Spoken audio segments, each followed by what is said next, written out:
No matter how long a soldier served in Vietnam, there was always one moment that stayed with him for the rest of his life. The moment the war first reached out and took someone he knew. For Sam Talbot, that moment arrived halfway through Tour 1. By then, the lads in his platoon had become more than names on a roster. They were the men he ate with, walked with, laughed with, and shared the kind of conversations you only have when you're a long way from home and a long way from safety. Most soldiers described a strange shift in their thinking around the midpoint of their tour. Fear stopped being an occasional visitor and became a quiet companion living beneath the surface of every day.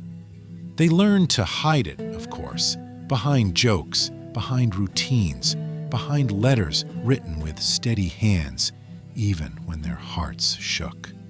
But nothing prepared them for the day one of their own didn't make it back.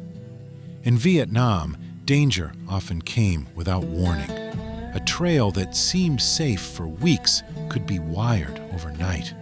A rustle that sounded like the wind could be something far more deadly. Ambushes rarely looked like the movies. They were sudden, chaotic, over before a man had the chance to understand what direction the fire had come from.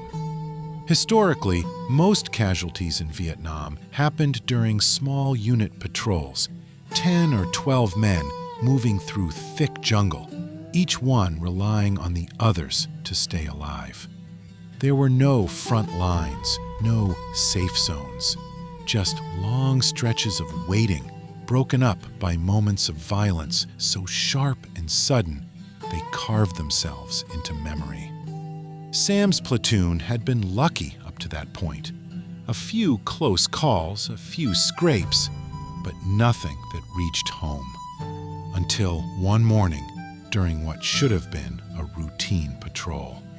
The reports from soldiers who served that year describe the same scene again and again.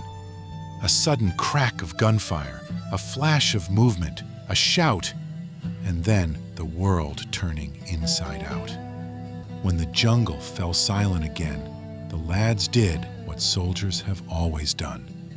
They counted heads, and one wasn't standing.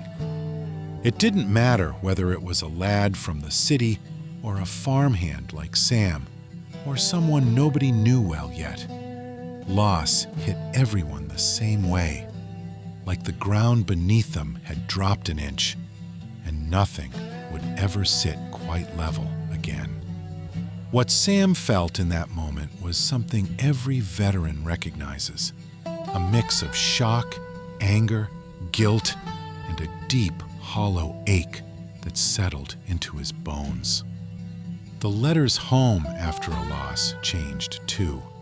Some soldiers wrote less, some wrote more. Some avoided mentioning it entirely, protecting their families from a truth that felt too sharp to share. Others found themselves unable to write at all. For Sam, the loss made the world smaller, made the nights longer, made the picture in his pocket feel heavier. He began to understand what older soldiers had tried to explain in quiet moments, that the war didn't just take lives, it took the boy you were before you watched someone else's fall. And though the platoon kept moving because they had to, because there was no other choice, every lad in that line walked a little slower that day. The war had crossed a line. It was personal now. And for Sam Talbot, Tour 1 would never be the same after that.